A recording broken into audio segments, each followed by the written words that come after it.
This is Arrival, not as a film to be catalogued, but as a question thrown like a stone into the pond of how we tell time to ourselves. In 15 seconds, 12 black vessels appear. The world shivers, and a linguist named Dr. Louise Banks is asked to talk to something that does not speak like us. That is the hook. Hold it tight. Everything else is an orbit around that single terrible possibility. What if understanding another mind changed your sense of when things happen? The movie begins not with vessels, but with a mother and her child. We meet Louise first, not as the woman at a high table, but as a private heart that remembers and remembers again. There are bright days, a child crawling into the frame, a laugh, a classroom chalkboard that will later look like prophecy. And then there are darker days, grief crouched in corners. From the outset, the film teaches you to fold time. Early flashes of laughter are woven into later sorrow, so that memory and anticipation share the same breath. In the opening montage, we see Donnelly appear as a warm equation, as curiosity shaped into human form, and we see the future of their lives sketched in gentle strokes. Like someone writing a letter you will read in reverse.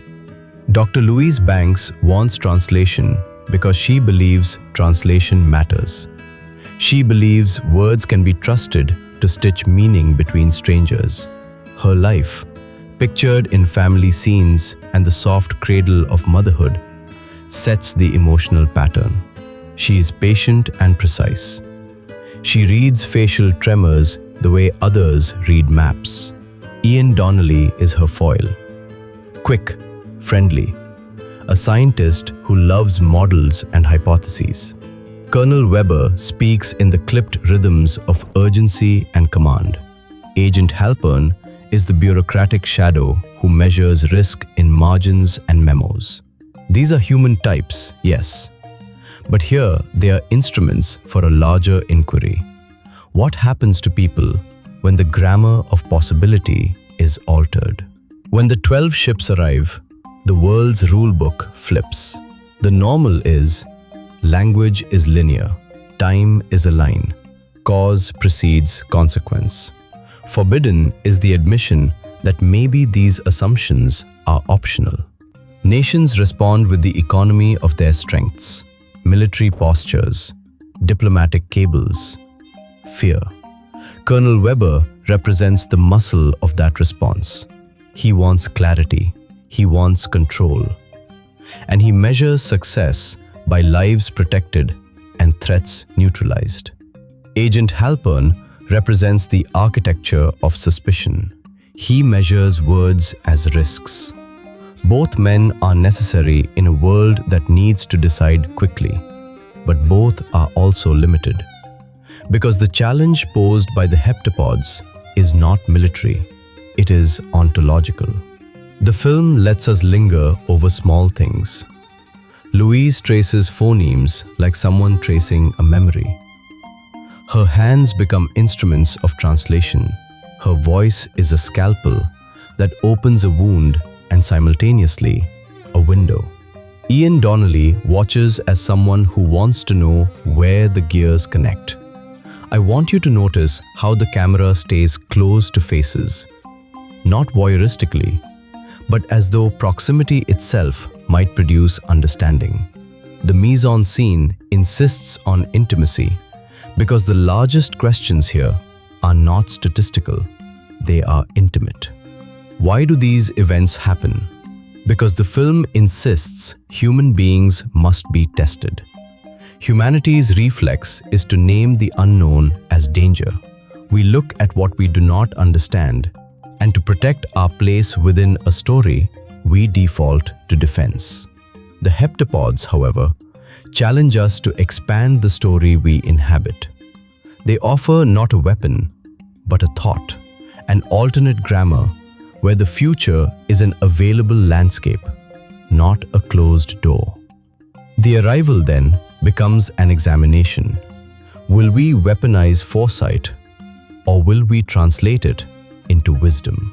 Louise's interior life is the engine. She wants meaning. She fears not being able to hold the people she loves. There is a private lie, the soft conviction that if she could only choose the right words, she could fix loss. Ian wants to build models that predict. He fears that wonder will elude his graphs. Colonel Weber believes order stabilizes chaos. He fears being slow. Agent Halpern fears contamination of information, of reaction, of people, because he knows how fragile systems are. Each of these desires and fears becomes a vector in the larger argument the film makes about information, power, and care. Act 1 unspools as a study in restraint. The early scenes are not about spectacle. They are about method. Louise and Ian enter the shell of the alien vessel and, for the first time, the film asks us to value listening. There is a scene where Louise draws the heptapod's ink on a translucent board, circles that open like small universes. This is symbolic, not decorative. The heptapod symbols are not arrowed. They are whole. They are inscriptions that compress before and after into a single glyph. When Louise first traces one, the camera lingers on her face. Her fingers tremble because she feels the cognitive boundary shift. The significance is quiet.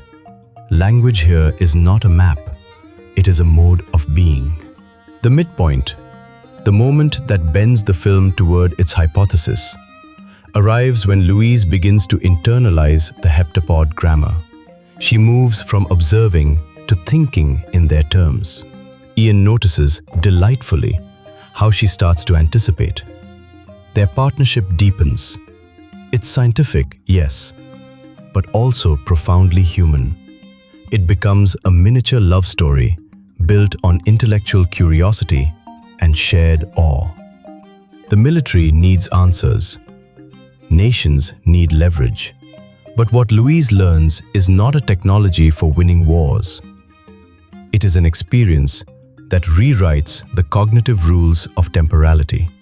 This is where the film flips from we must know to we must understand what knowing does to us. Symbols accumulate meaning. Notice how the circular ink recurs at private moments. A black sun at the center of a page. Later, a roundness in memory when Louise holds her daughter. The repetition is not merely visual. It is philosophical. Repetition trains you to think of events as patterns rather than isolated incidents. Music, restrained, sometimes almost absent, functions as negative space. When sound is scarce, your mind fills the void with your own anticipations. That technique forces you to be an active reader, not a passive viewer. The escalation is political and ethical. Other nations interpret ambiguity as threat. Some leaders prepare to preempt perceived hostility. Colonel Weber, under pressure, begins to calculate how to use knowledge for safety. Agent Halpern, protective of protocol, begins to fear leaks.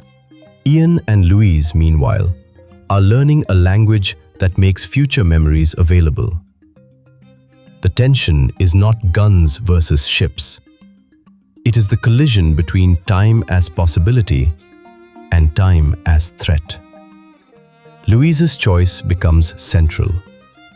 To teach this language to others would change the nature of decision-making worldwide. To withhold it would leave humanity in its current, fragile script. Watch how the film frames choices. There is a crucial scene where Louise communicates with General Shang of China. Using a line that is both a question and an offering, she speaks a future memory to him. His wife's dying words. This is not manipulation for a cheap, dramatic payoff. It is a deliberate ethical act. Louise uses knowledge to evoke empathy. to reframe a general's calculus from "now we attack" to "now we remember." This pivot is the moral ingenium of the film. Foreknowledge is not merely information. It can be the instrument that restores human connection. Ian Donnelly's arc is gentle, and it is essential. At first, his delight is in the neatness of a model. He is a man of timelines and cause-effect. As he watches Louise work, he learns the art of holding multiple truths. He falls in love not only with Louise, but with the possibility that two minds can inhabit different logical systems and still touch. Their relationship is not conventional romance. It is co-evolution. He moves from analyst to witness. He becomes someone who can accept loss as the cost of meaning. Their intimacy is not just physical. It is cognitive. They begin to share a way of seeing that the rest of the world does not yet possess. The film does not rush the moral consequences. When nations misread each other's pauses, mobilizations follow. It is terrifying because escalation arises not from malice alone, but from the absence of shared grammar. The heptapods offer a grammar. Humanity must choose whether to adopt it. Colonel Weber's dilemma is acute. Do you trust the judgment of a linguist who offers a radical way of seeing? Or do you let the reflexes of statecraft dictate your hand? His decisions represent institutional caution, but also institutional fear. Symbols continue to speak. The recurring image of a pen, of a spilled cup, of a clock that never quite claims dominance. These are not throwaway props. They are thematic foils. The circular heptapod marks are mirrored in Louise's circle of memory. She learns to hold future and past in the same space. The film uses mise-en-scène to insist that time is not merely measured, it is inhabited. As tensions peak, the film stages its climax not as a set-piece battle, but as a communicative miracle.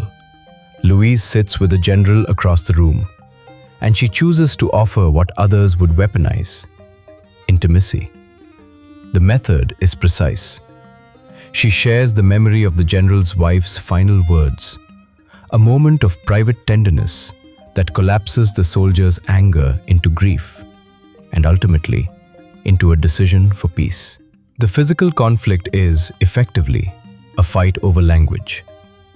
The emotional conflict is Louise's acceptance of her own future pain in order to change a global outcome. The philosophical conflict is the question: if you can see your future, will you choose it? Who wins? On one level, peace wins. Missiles are withheld, borders remain unscathed. On another level, Louise loses in the way that matters most intimately. She embraces a life that includes loss. The victory is paradoxical. The world averts war, and yet Louise walks towards a future that contains heartbreaking tenderness and inevitable grief. The film gives us this duality because it trusts the audience to live with complexity. It refuses a moral tidy-up. Instead, it offers a moral incision. Symbolic details accumulate like arguments. The child's laughter that appears early in the montage returns later, polished by memory. A photo, a birthday cake, a phone that will ring. Small things that anchor the film's human stakes.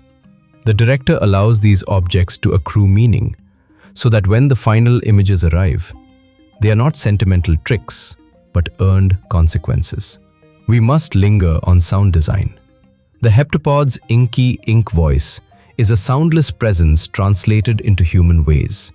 When the creatures exhale ink, the film fills the moment with near silence.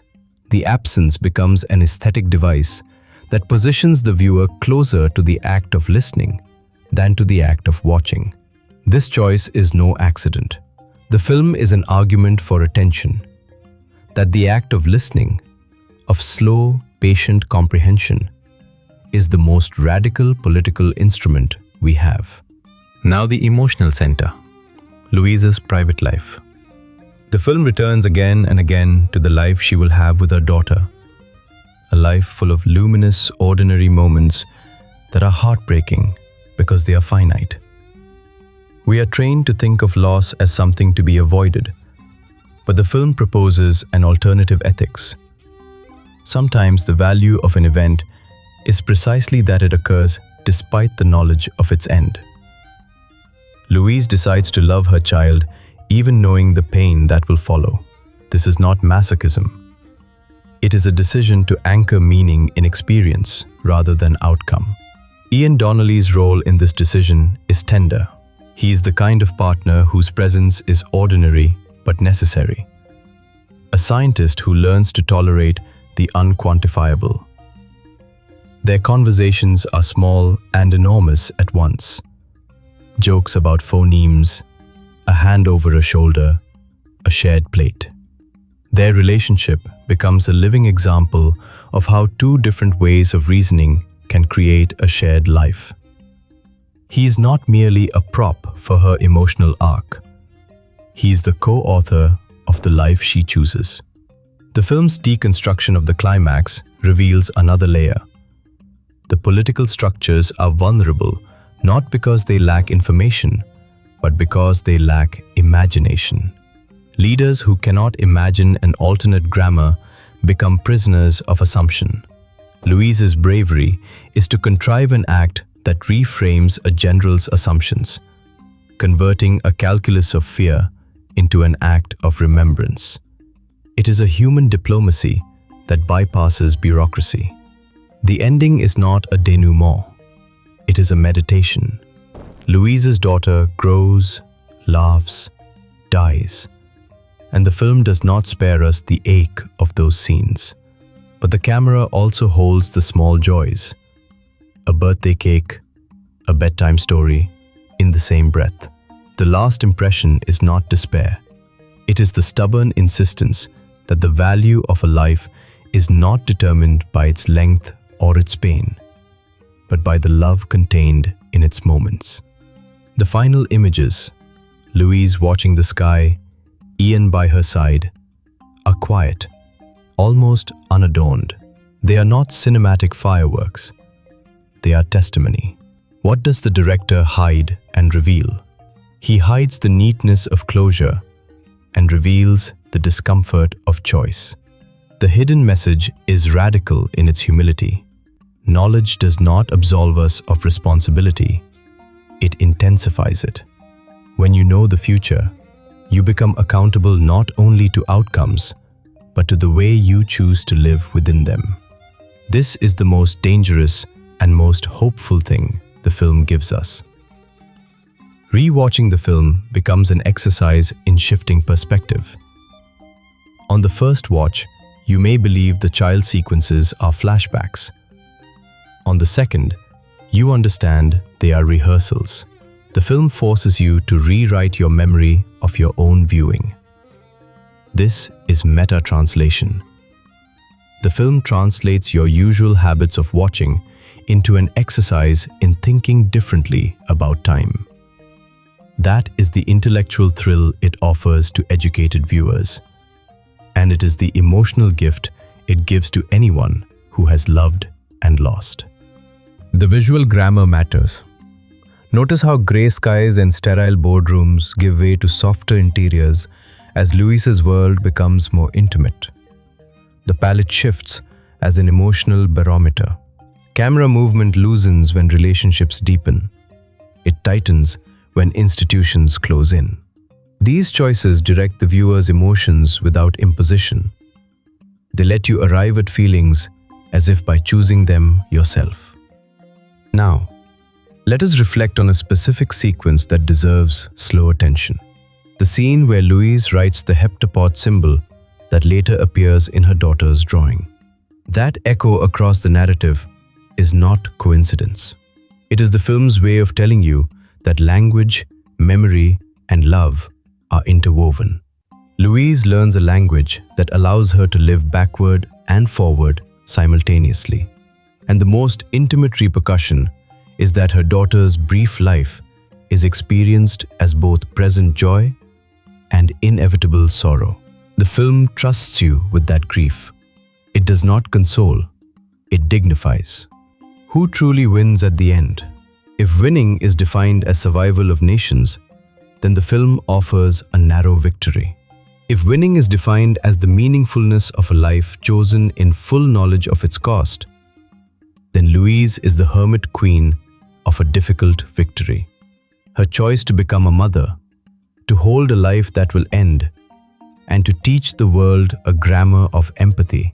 This is victory stripped of triumphalism. It is a victory that costs dearly.